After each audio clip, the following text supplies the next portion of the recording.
வாசக தோழமைகளுக்கு வணக்கம். வீரயுக நாயகன் வேள்பாரி. அத்தியாயம் 104. 6ஆம் நாள் போரின் கடைசி 4 பொழுதுகள் மீதம் இருந்தன. தட்டியங்காட்டில் இதுவரை இல்லாத வகையில் இருதரப்பும் பதற்றத்தில் நிலை குலைந்து கொண்டிருந்தன. மயூர்கிழாரால் கருங்கைவாணனை மூஞ்சலை நோக்கி அனுப்ப முடியவில்லை. தேக்கனால் முடியனை இரவாதனை நோக்கி அனுப்ப முடியவில்லை. யார் எங்கு நிலை கொண்டு தாக்குவது என்பது பற்றி ஒவ்வொருவருக்கும் ஒவ்வொரு கருத்து இருந்தது. திசைவேலர் பரன்மேல் திணறியபடி நின்று கொண்டிருந்தார். போர்க்களத்தின் நடு பகுதியில் தாக்குதல் வீரியம் கொண்டிருந்தது. அதே நேரம் தட்டியங்காட்டின் இடது விளிம்புக்கு அப்பால் மூஞ்சல் பகுதியில் வலிமை மிகுந்த தாக்குதல் நடக்கிறது. நேரம் ஆக ஆக போரின் விதிகள் எல்லா இடங்களிலும் மீறப்படுவதற்கான வாய்ப்புகள் அதிகம் இருக்கின்றன. இரு தரப்பிலும் கடும் தாக்குதல் நடக்கிறது. தான் நடுவில் இருக்கும் பரனில் நிற்பதா அல்லது இடது பக்க கடைசி பரனில் நின்று மூஞ்சலை கவனிப்பதா என முடிவெடுக்க முடியாத குழப்பத்தில் நின்றார் திசைவேலர். குலவந்தித்தில் நின்று கொண்டிருக்கும் பாரி போர்க்களத்தின் தன்மையை உற்று பார்த்தபடி இருந்தான். எங்கும் குழப்பம் சூழ்ந்திருப்பதை தெளிவாக அறிய முடிந்தது. நாகக்கரட்டின் மேலிருந்து இரவாதனுக்கு உரிய மறைகுறிப்புகள் மீண்டும் மீண்டும் காட்டப்பட்டு கொண்டே இருந்தன. கூவல் குடியினரின் ஓசை இடைவெளியின்றி வெளிப்பட்டது. வாரிக்கையனுக்கு வேறு என்ன செய்வது என்பது பிடிபடவில்லை. போர்க்களத்துக்கு உள்ளே இருப்பவர்களும் களத்தை விட்டு வெளியே நிற்பவர்களுமாக எல்லோரும் ஒரே நேரத்தில் பதற்றத்தால் பீடிக்கப்பட்டு இருந்தனர்.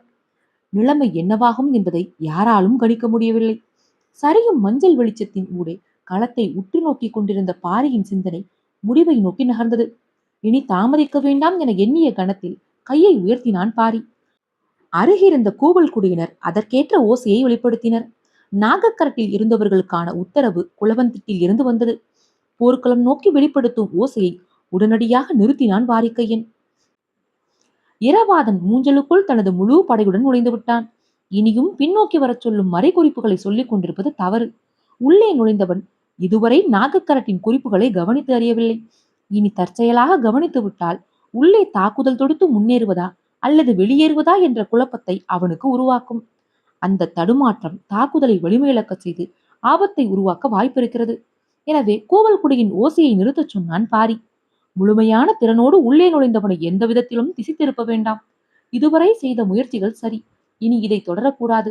வீரத்தின் விடை என்னவோ அதை ஏற்க ஆயத்தமாவோம் என்று நிலை கொண்டான் பாரி. குழப்பமும் பதற்றமும் நிலவிய இதே நேரத்தில் பாரி எடுத்த இந்த முடிவு களத்தில் உடனே விளைவை உருவாக்கியது. தேக்கனோடு முரண்பட்டு உரையாடி கொண்டிருந்த முடியன் நிம்மதி பெருமூச்சு விட்டான். கூவல் குடியினரின் குறிப்பொலி நின்றுவிட்டது. இரவாதன் மூஞ்சலுக்குள் நுழையாமல் நின்றுவிட்டான் என்ற முடிவுக்கு வந்தான். பரம்பு தளபதிகள் அனைவரும் அவ்வாறே நினைத்தனர். பதற்றத்தில் இருந்து பரம்பு தளபதிகள் வெளிவந்த கணத்தில் தாக்குதலின் வேகம் மேலும் வலிமையடைய தொடங்கியது. எதிர்ப்பக்கம் நின்றிருந்த கருங்கை வாணனுக்கும் மயூர்கிழாருக்கும் இந்த ஓசை நிறுத்தப்பட்டதன் காரணம் புரியவில்லை. அவர்களின் குழப்பம் அதிகரித்தது. பரம்பின் தரப்பில் தாக்குதலின் வேகம் அதிகரிக்க அதிகரிக்க மயூர்கிழாரின் குழப்பம் மேலும் அதிகமாகியது. முடியனோடு அவ்வளவு நேரம் உரத்த குரலில் பேசிக் கொண்டிருந்த தேக்கன் தனது பேச்சை நிறுத்தி கொண்டான். முடியனின் தாக்குதல் தீவிரமாகியது. அவன் கருங்கை வாணனை நோக்கி சீற்றத்துடன் முன்னேறினான். தேக்கன் தாக்குதல் களத்தை விட்டு தனது இடத்துக்கு பின்னோக்கி நகர்ந்தான். அவனால் நிலைமையை உணர முடிந்தது. இரவாதனின் படை மூஞ்சலுக்குள் முற்றிலும் நுழைந்திருக்கும். இனியும் பின்வாங்கச் சொல்லும் குறிப்புலிகள் வேண்டாம் என பாரி முடிவெடுத்திருப்பான் என எண்ணினான். நேற்றைக்கு முந்தைய நாள் இரவு மூஞ்சலை பற்றி இரவாதன் விளக்கியவை எல்லாம் அவனின் நினைவுக்குள் மேலெழுந்து கொண்டிருந்தன. மூஞ்சலை பற்றி அவனுக்கு இருந்த தெளிவும் சூலூர் வீரர்களின் தாக்குதல் திறனும் நம்பிக்கை அளிப்பதாக இருக்கும். அதே நேரம் மூவேந்தர்களின் அகப்படையையும் கவசப்படையையும் எளிதாக கருதிவிடக்கூடாது. அது மட்டுமல்ல, ஏற்கனவே முடிவு செய்ததைப் போல முடியனும் விண்டனும் அங்கு போகவில்லை. இந்நிலையில் தான் என்ன செய்ய வேண்டும் என்பது பற்றிய திட்டம் இரவாதனுக்கு இருக்குமா? மூஞ்சலுக்குள் நுழைந்த பிறகு மினிரனை மீட்கும் சிந்தனை மட்டுமே தீவிரம் கொள்ளும். உணர்வின் உந்துதலில் இணையற்ற தாக்குதலை நடத்துவான். அந்த தாக்குதல் எதிரியை கலங்கடிக்கும். அதே நேரம் மையப்பொறியை தாக்கி முன்னேறுபவனுக்கு தேவையான முழுமை கொண்ட தெளிவு அவனிடம் இருக்குமா? இன்னொரு வகையில் சிந்தித்தால் ஏறி தாக்குபவனுக்கு சூழலை பற்றி முழுமையும் தெரியாமல் இருத்தல் நல்லது. வீரத்தின் மீது அறியாமை கலந்த குருட்டுத்தனம் படிந்திருந்தால் அது உருவாக்கும் விளைவு எண்ணி பார்க்க முடியாததாக இருக்கும். இன்றைய போர் இது நாள் வரை நடந்ததை போன்ற நிலையில் முடியப் போவது இல்லை. இரவாதன் போரின் போக்கை தனது கையில் எடுத்துக்கொண்டான். இனி அவனது வீரமே எல்லாவற்றையும் முடிவு செய்யும். எண்ணங்கள் மேலெழுந்தபடி இருக்க படைப்பிரிவின் இறுதி பகுதியில் வந்து நிலை கொண்டான் தேக்கன். எதிர் திசையில் படையின் 3ஆம் நிலைக்கு பின்னால் வேந்தர்கள் நின்று கொண்டிருந்தனர். காற்றின் துணை கொண்டு பரம்பு வீரர்கள் அம்பு எய்த பிறகு தங்களின் பாதுகாப்பு முறையை வேந்தர்கள் மாற்றியமைத்துக் கொண்டனர். படைப்பிரிவை ஒட்டி நிற்காமல் தனித்து நிற்கின்றனர். ஒருவேளை காற்றில் கூரம்புகள் பறந்து வந்தால் கவச வீரர்கள் கன நேரத்தில் பாதுகாப்பு கூண்டை உருவாக்குவார்கள். அம்புகளும் ஈட்டிகளும் உள்நுழைய முடியாத கவச கூண்டாக அது இருக்கும். மூஞ்சலுக்குள் எதிரிகளின் படைப்பிரிவு ஒன்று நுழைந்துவிட்ட செய்தி வேந்தர்களுக்கு தெரிவிக்கப்பட்டது. உண்மையில் இது யாரும் எதிர்பாராத ஒன்று. காலையில் மயூர்கிழாரிடம் படையின் தலைமை பொறுப்பு ஒப்படைக்கப்பட்ட போதுதான் இந்த திட்டத்தை அவர் கூறினார். பரம்பு படையில் வலிமை மிகுந்தவை விற்படையும் குதிரைப்படையும் தான். விற்படையை சூழ்ந்து அழிக்க முந்தைய நாள் கருங்கைவானால் வகுக்கப்பட்ட திட்டம் முழு தோல்வியில் முடிந்தது. இன்று குதிரைப்படையை உள்ளிழுத்து தாக்கி அளிக்கும் திட்டத்தை மயூர்கிழார் சொன்னார். பரம்பின் மொத்த படையையும் முன்னகர விடாமல் தாக்கும் அதே நேரம் குதிரைப்படையை மட்டும் முழுமையாக உள்வாங்கினால் சூழ்ந்து தாக்கி கடும் அழிவை உருவாக்க முடியும். குதிரைப்படையின் அழிவு பரம்புக்கு பேரிடியாக அமையும் என்றான். நேற்று இரவு பொற்சுவை சென்ற இடத்தில் என்ன நடந்தது என்று தெரியாத குழப்பத்தில் நின்றிருந்த குலசேகர பாண்டியனுக்கு புதிய செய்தி ஒன்று வந்தது. சென்றவர்கள் யாரும் உயிருடன் இருக்க வாய்ப்பில்லை என்பதே அது. மற்ற இரு வேந்தர்களும் அதே குழப்ப மனநிலையில் இருந்ததால் மயூர்கிழாரிடம் திட்டம் பற்றி கூடுதலாக உரையாடி கொள்ளவில்லை. ஆனால் இப்போது அதுவே பேராபத்தாகிவிட்டது. உள்ளிழுத்த குதிரைப்படை நாம் நினைத்ததை விட வீரியமான தாக்குதலை நடத்தி மூஞ்சலின் அரணை உடைத்து உள்நுழைந்து விட்டது. ஆபத்து உச்சகட்டத்தை அடைந்தது. மூஞ்சலுக்குள் நுழைந்த ஒருவன் கூட உயிரோடு திரும்பக்கூடாது. அனைவரையும் கொன்று புதையுங்கள் என்று உத்தரவிட்டார் குலசேகர பாண்டியன். இணையற்ற தாக்குதல் திறனும் தற்காப்பு திறனும் கொண்ட கவச பெரும்படையோடு உதயஞ்சேரல், சோழபேரன், புதியவெற்பன் ஆகிய மூவரும் புறப்பட்டனர். வேந்தர்களுக்கு உரிய இசை வாத்தியங்களை அந்த படையின் முன்கள வீரர்கள் முழங்கியதும் குதிரைகளும் தேர்களும் பாயத் தொடங்கின. தட்டியம் காட்டை விட்டு வெளிப்புறத்தில் இந்த நிலம் இருப்பதால் ஈக்கிமணலும் கருமணலும் இங்கு இல்லை. எனவே குதிரைகள் நினைத்து பார்க்க முடியாத வேகத்தோடு மூஞ்சலை நோக்கி விரைந்தன. குளவன்திட்டின் மேல் நிற்கும் பாரி 3 நாட்களுக்கு பிறகு இடதுபுறமாக திரும்பி குகையில் இருக்கும் விளக்கை பார்த்தான். அருகில் நின்றிருந்த இகுழு கிழவனுக்கு பார்வையின் பொருள் புரிந்தது. ஆனால் விளக்கின் சுடர் அசைவற்று எரிந்தது. கண்கள் மூஞ்சலை நோக்கி பாய்ந்து செல்லும் வேந்தர்களின் கவசப்படையே பார்த்து கொண்டிருந்தது. இரவாதனின் தலைமையிலான சூலூர் படை மூஞ்சலுக்குள் முழு வட்ட அமைப்பை உருவாக்கி முன்னகர்ந்து கொண்டிருந்தது. வட்ட வடிவ பெரும் பாறை ஒன்று மெல்ல உருள்வதைப் போல அதன் தன்மை இருந்தது. மூஞ்சலின் அகப்படைக்கு முன்னகர்ந்து வரும் சூலூர் படையை எப்படி நிறுத்துவது என்று தெரியவில்லை. ஏனெனில் எந்த ஒரு வீரனும் இதில் தனித்து இல்லை.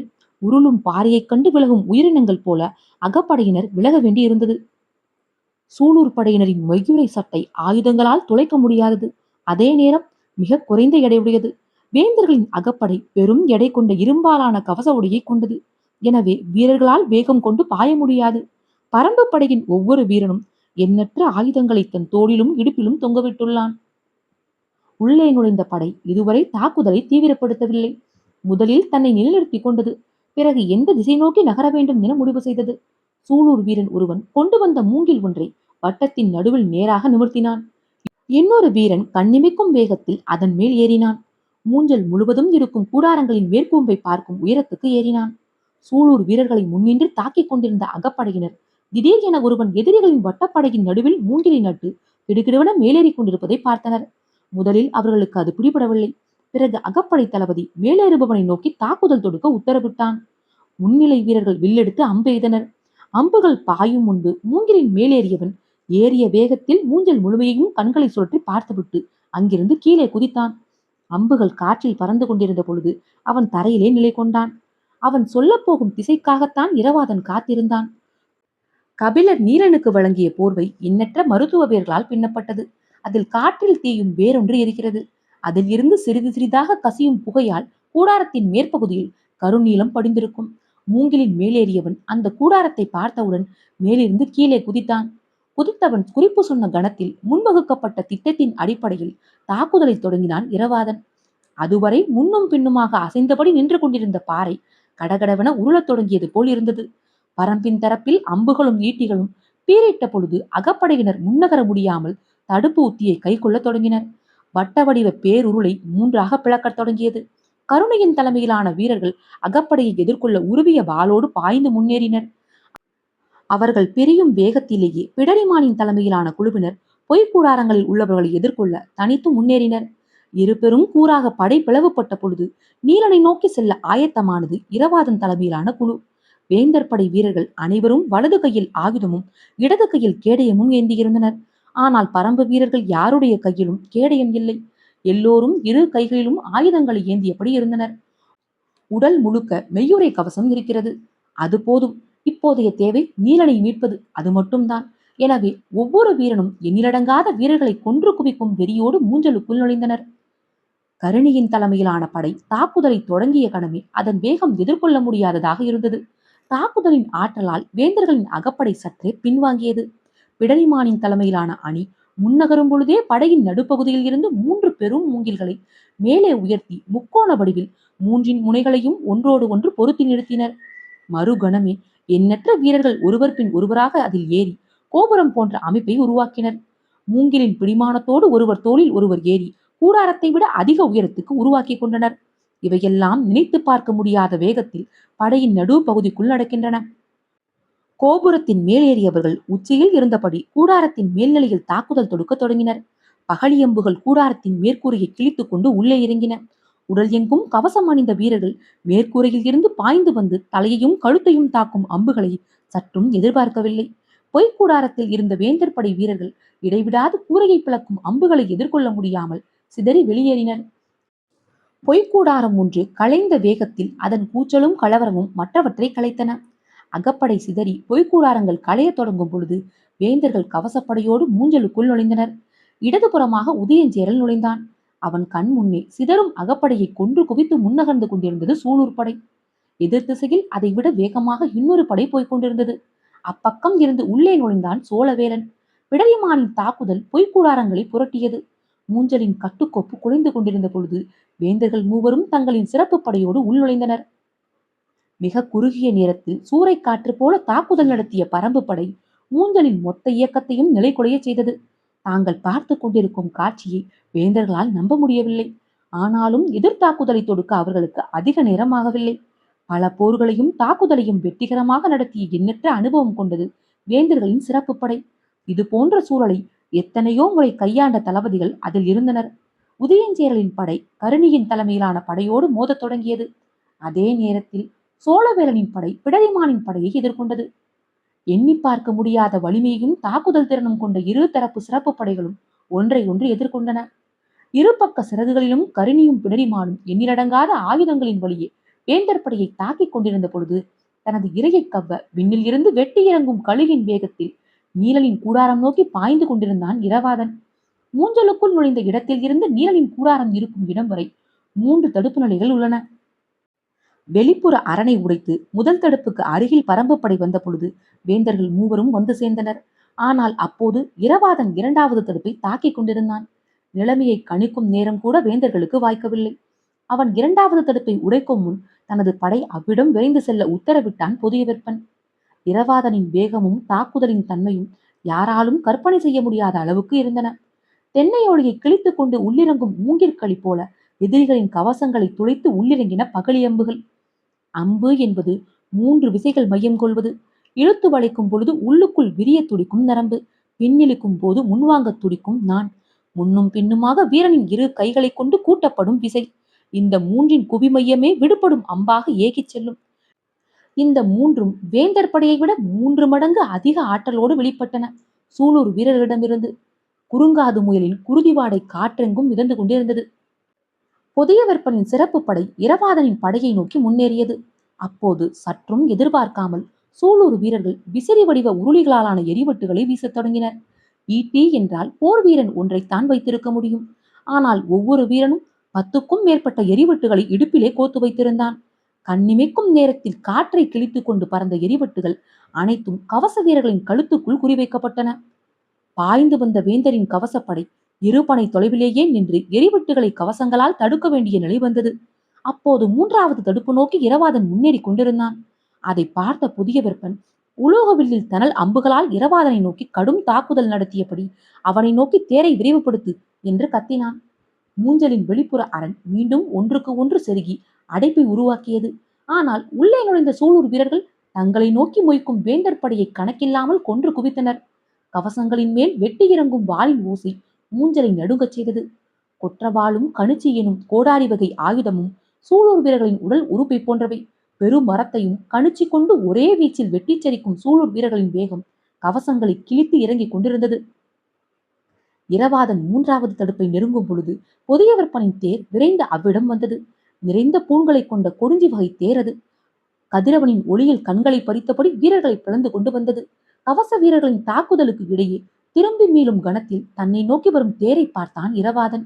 அவனை சூழ்ந்து இருந்த கவச வீரர்களை தாக்கிக் கொண்டிருந்த அதே வேகத்தில் தனது முதுகிலே இருந்த மூவிலை வேலை எடுத்து மின்னல் என வீசினான். தேரின் இடதுபுற சக்கரத்தின் நடுவே அச்சை பிளந்து உள்ளிறங்கியது மூவிலை வேல். என்ன நடந்தது என்று வீரர்கள் உணரும் முன் தரையிலே உருண்டு கொண்டிருந்தான் வளவன். அவனை தாண்டி வீசப்பட்டான் பொதியவர்பன். உடைந்த தேரை கனைப்பொலியோடு வேகம் குறையாமல் இழுத்து முன் சென்றன குதிரைகள். கொடுஞ்சி வகை தேரினை தனியொருவன் உடைக்கவும் முடியும் என்பதை யாராலும் கற்பனை செய்து கூட பார்க்க முடியாது. தேரில் இருந்து சரிந்தவனை நோக்கி தாக்குதலை தொடுத்து உயிர் பிடிப்பதற்கு எல்லாம் இரவாதனுக்கு நேரம் இல்லை. அவனது வேகத்துக்கு குறுக்கீடாக எது வந்தாலும் இடியென தாக்கி அழித்தபடி நீலனின் கூடாரம் நோக்கி விரைவது மட்டுமே அவன் வேலை. ஏறக்குறைய அவன் நீலனின் கூடாரத்தை நோக்கி நெருங்கினான். அவ்வளவு நேரமும் அவனது வேகத்தை தடுக்க அணியணியாய் வந்து அகப்படை வீரர்கள் போரிட்டனர். ஆனால் மூன்றாவது தடுப்பை பிளந்து உள்நுழைந்த வேகத்தில் பொதியவர்பனின் தேரை ஒரே வேளால் நொறுக்கி கவிழ்த்ததை பார்த்த யாரும் அதன் பிறகு எதிர்கொண்டு நிற்கவில்லை. விழுந்து எழுந்த வேகத்தில் தனது காப்பு படையோடு இரவாதனை நோக்கி பாய்ந்தான் பொதியவர்பன். பாண்டிய இளவரசனின் தலை சிறந்த பாதுகாப்பு படையினர் 16 பேர் இரவாதனை சுற்றி வளைத்தனர். இடது கையில் நீள்மழுவும் வலது கையில் ஈர்வாளும் கொண்டு இரவாதன் தாக்கிய வேகம் 16 பேரையும் நடுங்கச் செய்தது. பரம்பின் சிறப்பு உலோக கலவையால் நாட்கணக்கில் ஊற வைக்கப்பட்ட வாள் அது. வேறெந்த உலோகத்துடனோ கரும் பாறையிலோ மோதினால் கூட முனை மழுங்காது. அதே நேரம் எதிர்வீசப்படும் வாளை வெட்டி கூறாக்கும் வலுவுள்ள ஈர்வாள் அது. இரவாதனின் வலது கை வேகம் பாரியே வியக்கக்கூடியது. அதனால்தான் அவன் செலுத்தும் அம்பு யானையின் கழுத்தில் ஒரு பகுதியில் தைத்து மறுபகுதியில் எட்டி பார்க்கிறது. அதுவும் நீலனின் கூடார வாயிலில் நடக்கும் இந்த தாக்குதலில் மரக்குச்சிகளை வெட்டி தள்ளுவதைப் போல பாண்டிய வீரர்களின் வாட்களை சீவி தள்ளினான் அவன். இடது கை மழுவின் முன்விளிம்பில் கைகளும் தலையுமாக மாட்டிய எதிரிகளின் உறுப்புகள் மீன் செதில்களைப் போல சீவப்பட்டு எல்லா திசைகளிலும் பறந்து கொண்டிருந்தன. பீரிடும் நீரூற்றுக்கு இடையே குளித்து நகர்வதைப் போல குருதி ஊற்றுக்கு இடையே முன்னகர்ந்து கொண்டிருந்தான் இரவாதன். அவனை மறிக்கும் ஆற்றல் அங்கு இருக்கும் யாருக்கும் இல்லை. சினம் கொண்ட வேட்டை விலங்கின் 8 பற்களையும் தனது முகத்து அருகே பார்த்தது போல இரு கைகளாலும் ஆயுதங்களை கை கொள்ளும் இரவாதனை பார்த்து மிரண்டு நின்றான் பொதியவர்பன். நீலனின் கூடாரத்துக்குள் நுழைய சில அடிகளே இருந்த பொழுது பாய்ந்து முன் சென்று தடுக்கலாமா என நினைத்த பொதியவர்பன் சட்டென பின்னால் நிற்கும் போர் பணியாளனுக்கு உத்தரவிட்டான். அவன் உடனடியாக அபாயச்சங்கை ஊதினான். குலசேகர பாண்டியனின் அருகில் இருந்த சிறப்பு படை வீரர்கள் மூஞ்சலை நோக்கி விரையத் தொடங்கினர். குளவந்திட்டில் இருந்து போர்க்களம் முழுவதையும் பார்த்த பாரியால் மூஞ்சலுக்குள் என்ன நடக்கிறது என்பதை தெளிவாக பார்க்க முடியவில்லை. மூஞ்சல் தட்டியங்காட்டை விட்டு மிக தள்ளி இருப்பதாலும் கூடாரங்கள் மறைத்திருப்பதாலும் உள்ளுக்குள் நடக்கும் தாக்குதலை துல்லியமாக பார்த்து அறிய முடியவில்லை. ஆனால் களத்தில் 3ஆம் நிலையை கடந்து நின்றிருந்த துளசேகர பாண்டியனின் படைகள் மீண்டும் மூஞ்சலை நோக்கி விரைவதை பார்த்தான் பாரி. கடைசி கணத்தில் மூஞ்சல் தன்னை காத்து கொள்ள முடியாமல் திணறுவதை உணர்ந்தான். இப்போது பரம்பு தளபதிகளில் யாராவது ஒருவர் மூஞ்சலில் இருக்க வேண்டும் என அவன் மனம் துடித்தது. கருங்கைவாணன் தலைமையிலான படையை உடனடியாக மூஞ்சலுக்கு வர சொல்லி மயூர்கிழாருக்கு செய்தி வந்தது. மூஞ்சல் பேராபத்தில் சிக்கிக் கொண்டது. தான் சொன்ன நேரத்தில் கருங்கைவாணன் அங்கே போயிருந்தால் இந்த நிலை உருவாகி இருக்காது. தலைமை தளபதியாக தான் பொறுப்பேற்றதை விரும்பாததால் அவன் தனது கட்டளையை ஏற்க மறுக்கிறான் என்று அவருக்கு தோன்றியது. மீண்டும் மயூர்கிழார் சொன்ன பொழுது கருங்கைவாணன் ஏதோ சொல்ல வந்தான். ஆனால் அதற்குள் தனது குரலை பல மடங்கு உயர்த்தியபடி கத்தினார் மயூர்கிழார். அதன் பிறகு கருங்கைவாணன் மறுப்பு சொல்லவில்லை. மிக விரிந்த போர்க்களத்தில் வந்து சேரும் செய்திகளை எப்படி கையாள்வது என்பது தனித்த கலை. இவனது நாடே இந்த போர்க்களத்தை விட சிறியது. இவன் இதை எப்படி புரிந்து கொள்ள முடியும் என்று எண்ணியபடி தனது தேரை திருப்ப உத்தரவிட்டான் கருங்கைவாணன். தாக்குதல் உச்சம் கொண்டிருக்கிற இந்த நேரத்தில் கருங்கைவாணன் ஏன் விலகிச் செல்கிறான் என்பது அவனது தேர்ப்படை தளபதி வெறுகாலனுக்கு புரியவில்லை. ஆனால் எதிர்த்து நின்று போரிட்டுக் கொண்டிருக்கும் முடியனுக்கு புரிந்தது. கருங்கைவாணனை இந்த இடம் விட்டு நகரவிடக்கூடாது. அதற்கு ஒரே வழி அவனது பார்வை அகலும் முன் அவனது தளபதியான வெறுகாலனை கொன்று வீழ்த்துவது மட்டுமே என முடிவு செய்தான். அவ்வளவு நேரமும் கருங்கைவாணனின் படைப்பிரிவை தாக்கிக் கொண்டிருந்த முடியன் தன் வளவனை நோக்கி சொன்னான். நேராக வெறுகாலனை நோக்கி தேரை நிற்காமல் செலுத்து. எக்காரணத்தாலும் வேகத்தை குறைக்காதே. சொல்லி முடிக்கும் பொழுது பாய்ந்து கொண்டிருந்தன குதிரைகள். அம்புகளை எடுத்து நானேற்றி விடுவிக்கும் நேரம் கூட முடியனுக்கு இல்லை. கருங்கைவாணன் தனது தேரை மூஞ்சல் நோக்கி திருப்பிவிட்டான். அவனது பார்வை மறைவதற்குள் வெறுகாலன் வீழ வேண்டும். கருங்கைவாணன் இங்கிருந்து புறப்படும் பொழுது எதிரிப்படை தளபதி தன்னை நோக்கி முன்னேறி வருகிறான் என்பதை வெறுகாலன் உணர்ந்த கணமே அச்சம் மேலேற தொடங்கியது. அவன் வழக்கத்தை விட வேகமாகவே அம்பை வில்லில் பூட்டினான். அப்போது உள்ளங்கை அளவு வண்டுகள் சீறுவதைப் போல அவனை நோக்கி வந்தன. என்ன அவை என்று அவன் பார்க்கும் பொழுது மார்பெலும்பிலும் இடது தொடையிலும் 2 உள்ளிறங்கின. முன்னுதடு முழுக்க புலிநகங்களால் ஆன வட்டுடை தட்டு அது. காற்றை அறுத்தபடி சீவிச் செல்லும். தேர்ந்த வீரன் கண்ணிமைக்கும் நேரத்தில் 12 தட்டுகளை எறிவான். பிளிரும் யானை துதிக்கையை கீழிருக்கும் முன் சாய்த்து விட முடியும். வெறுகாலனால் எப்படி அதை எதிர்கொண்டு நிற்க முடியும்? தேரை திருப்பிய கணத்தில் வெறுகாலன் வீழ்த்தப்பட்டதை அறிந்து கலந்தடுங்க கத்தினான் கருங்கைவாணன். மொத்த காட்சியையும் பார்த்து கொண்டிருந்த மயூர்கிழாருக்கு என்ன செய்வது என்று தெரியவில்லை. முடியன் மீண்டும் தனது தேரை பழைய நிலைக்கு கொண்டு வந்தான். வரும்போதே விண்டனை நோக்கி குரல் கொடுத்தான் முடியன். கனப்பொழுதும் காலம் தாழ்த்தாதே, ஏறி தாக்கு. விண்டன் முன்னிலும் வேகமாக முன்னேறினான்.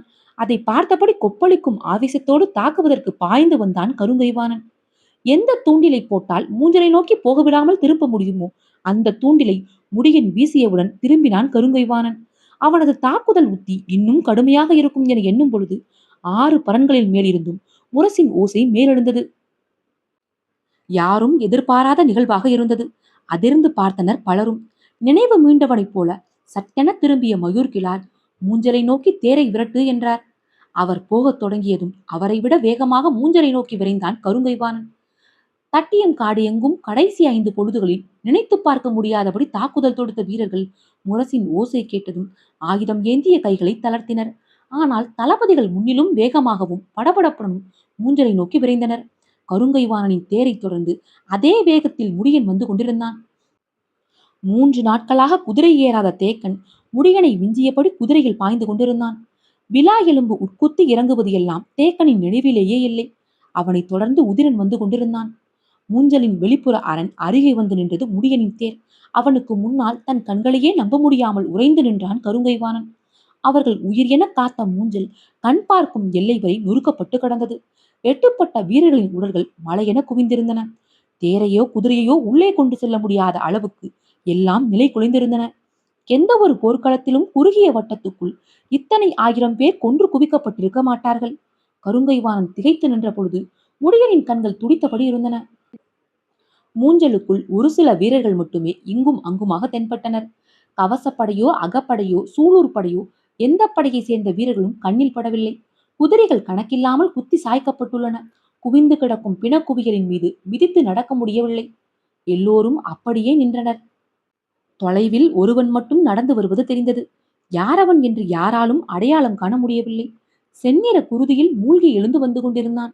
கால்களை இழுத்து முன்னகர முடியவில்லை. ஆனாலும் விடாமல் முயன்று வந்தான். உடலில் எங்கெல்லாம் வெட்டுப்பட்டுள்ளது என்பது எதுவும் தெரியவில்லை. குருதி கொட்டியபடி இருந்தது. அவனது உடலமைப்பை பார்த்ததும் அவன் இரவாதன் இல்லை என்பது தெரிந்தது. கையின் வலது மூட்டின் ஓரச்சதையில் துளைத்து இருந்தது சிறு வாள் ஒன்று அப்படியே இருந்தது. அதை பிடுங்கக்கூடிய வலிமையின்றி நடந்து வந்தான். சற்று அருகில் வந்ததும் முடியன் அடையாளம் கண்டான். அவன் கரிணி என்று. கண்டுணர்ந்த நேரத்தில் அவனை நோக்கி ஓடினான் முடியன்.